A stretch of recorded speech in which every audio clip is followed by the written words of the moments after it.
right. I've always thought that the story of Zacchaeus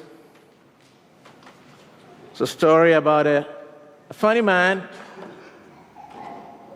who happened to be short. And we tell the story, and it's always kind of a funny story. He wanted to see Jesus. The crowd, well, he was too short. And if you are that short, it helps if you have friends in the crowd, right? Because then they can make room for you and you can make your way. But he was not particularly liked by hardly anybody, so that meant that nobody was making room for him to slide through. That's part of what's happening. And that's why he ran ahead and climbed a tree. It says he wanted to see Jesus. I've always thought that's a funny little story.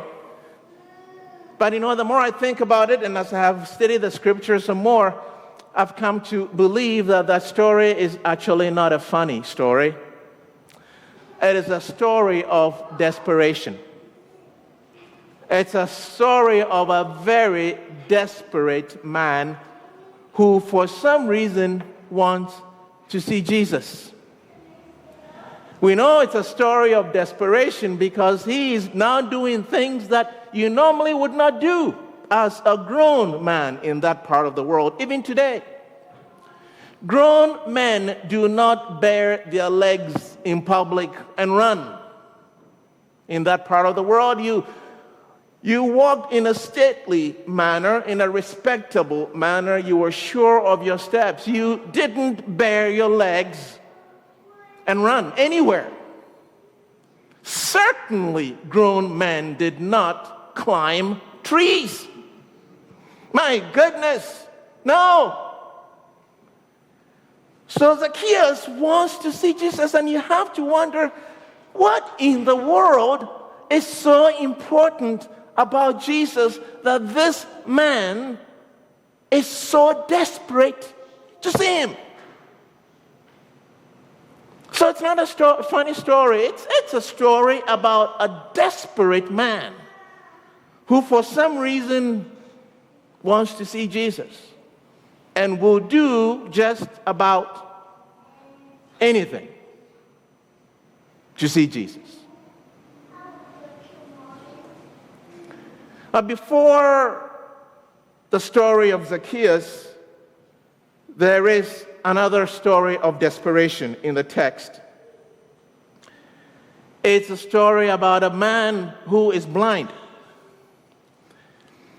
Now, he apparently used to be able to see, but for some reason has become blind. And on a daily basis, somebody would bring him to the outskirts of Jericho, where he would sit and beg, sit on his mat and beg.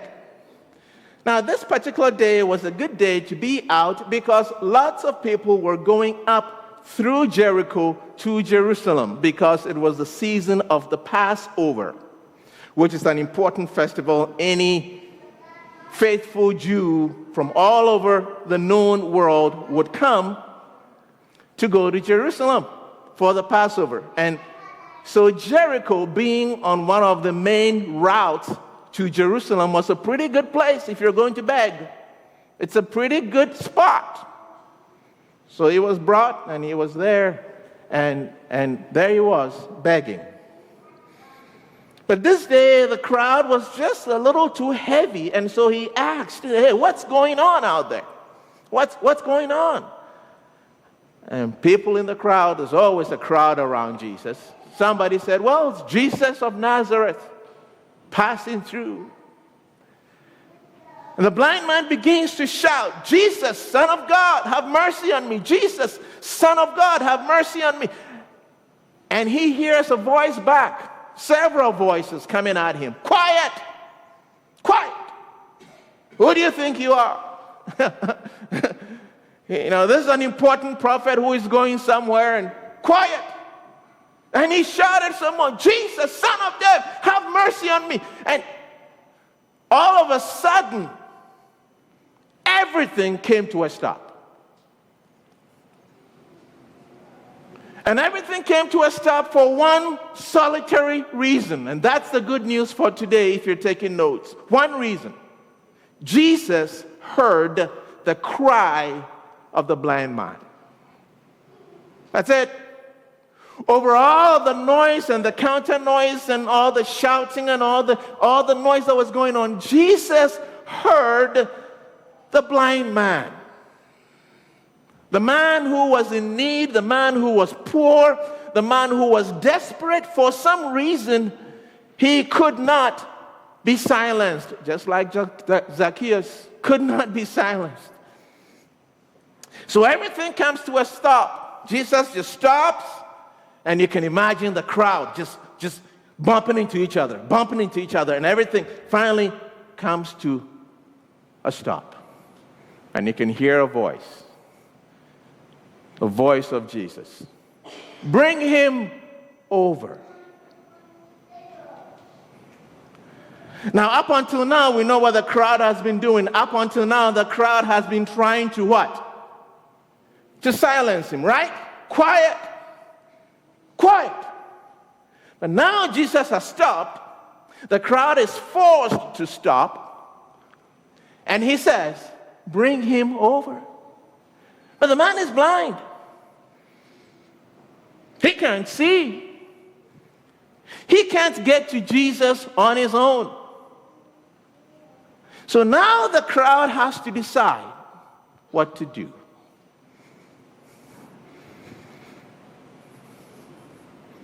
One moment we're yelling, we're screaming, quiet. Another moment, everything has stopped. Bring him over. That's the moment I want you to hold in place.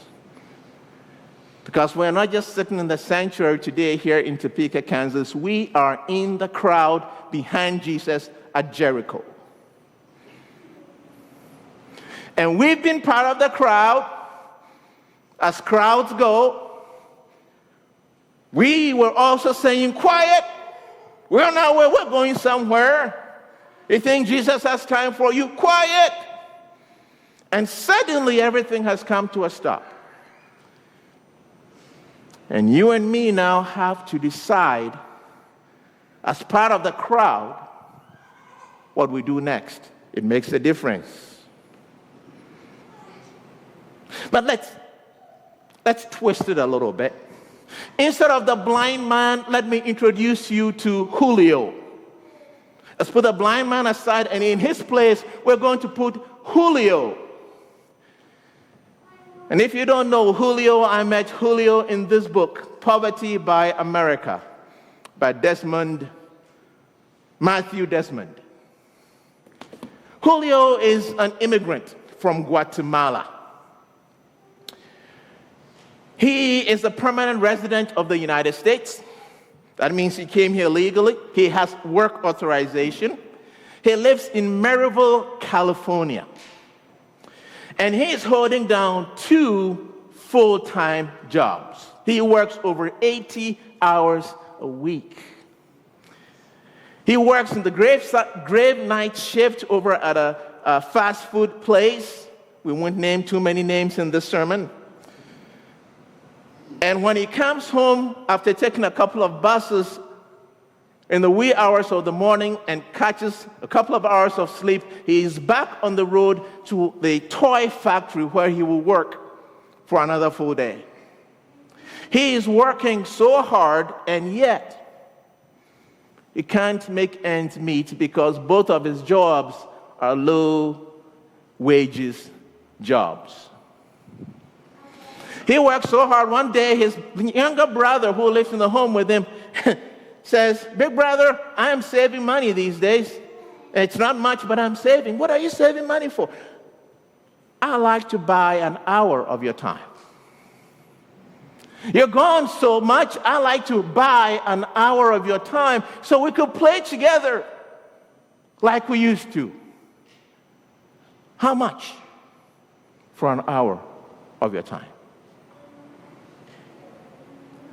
A few days later, this author says Julio passes out due to exhaustion in the grocery aisle, the local grocery store.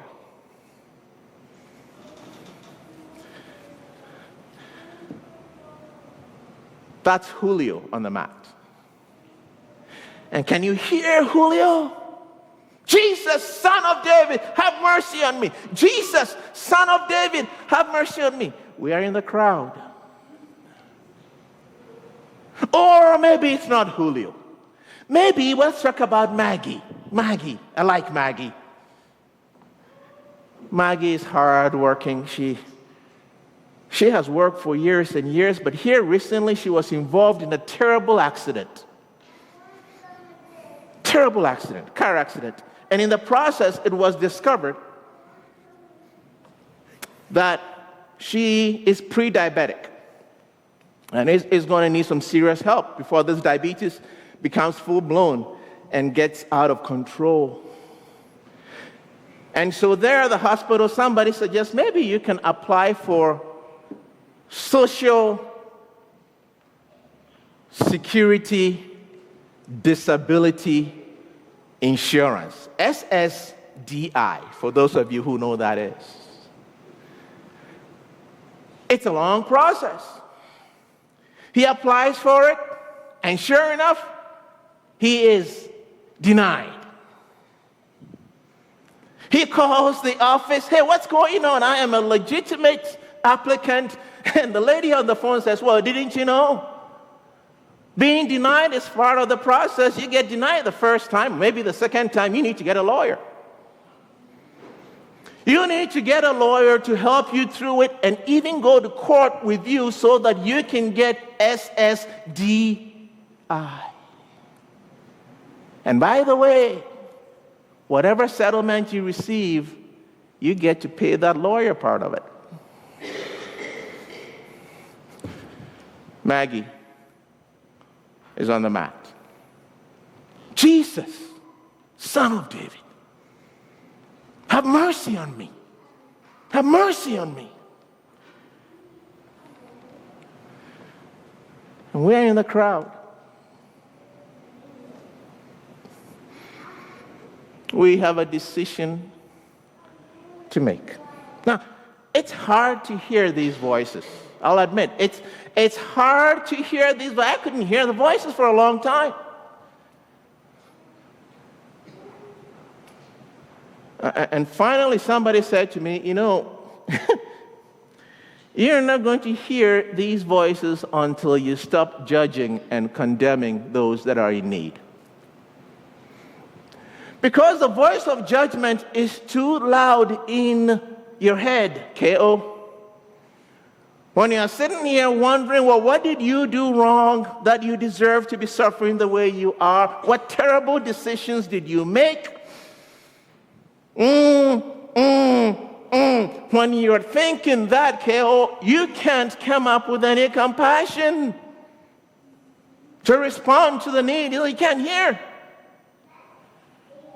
And I said, it's hard for me to stop being judgmental. It's just not my life. I don't know what they're talking about. And the voice said, well, here's a way to help you stop being judgmental. I'm going to invite you to face a crucial question. And here is the question. Here is the question. How are you benefiting from poverty? Ooh. Right? Yeah. How are you benefiting from poverty in the United States today, right now? How are you benefiting from our social structures that work the way they do? I said, well, I don't know if I want to look into that. And so I did a little research. Again, Matthew Desmond's book. We undercut workers and make it hard for them to bargain collectively. And as profits soar and workers suffer, my investments might do very well and prices will remain relatively low. and workers are paid less than perhaps they may be paid if they could bargain collectively. I'm benefiting from that. Number two, the lifetime limit for cash welfare assistance to the poor parents here in the United States is 5 years. But the families claiming mortgage insurance deductions on their taxes may do so for the duration of the mortgage, usually 30 years. It's all government assistance, people. The poor get 5 years maximum. The rest of us, we get 30 years. 30 years. That's how you're benefiting, Pastor. Pay attention. Government subsidized retirement benefits provided by my employers. Student loan and student loan forgiveness programs. 529 college savings plans. Somebody has to pay for it. The government is covering that. The poor don't get any. Child tax credits and homeowner subsidies. And this one I just found out. A friend of mine told me just last week. He said, I bought a brand new electric vehicle. My wife and I did. And we received a huge chunk of cash back from the government. Have you seen any poor people buying electric vehicles lately? See that? So our assistance for people in the United States today goes mostly far away to the wealthy, to those who actually don't need it. And the little bit that is earmarked for the poor is pretty hard to get to. You need to hire a lawyer just to get to it. And we are in the crowd. We are in the crowd. We have a decision to make. Back to Jericho. Jesus says, bring him over. And the crowd back there decides somebody grab the guy by the arm, and he's on his feet now. He can't see anything. And so he's being shuffled, and a little bit of room is opened there in the crowd, and people just shuffling him along, and suddenly somebody says, stop, and there he is, standing. Can't see a thing. And he hears a voice. What do you want me to do for you? And he says, that I may see again. And Jesus says, your faith has made you well. His eyes are open. He begins to do cartwheels. It is a joyful occasion. And I notice the crowd, even the crowd, begins to praise God for what is happening. The same crowd. I wonder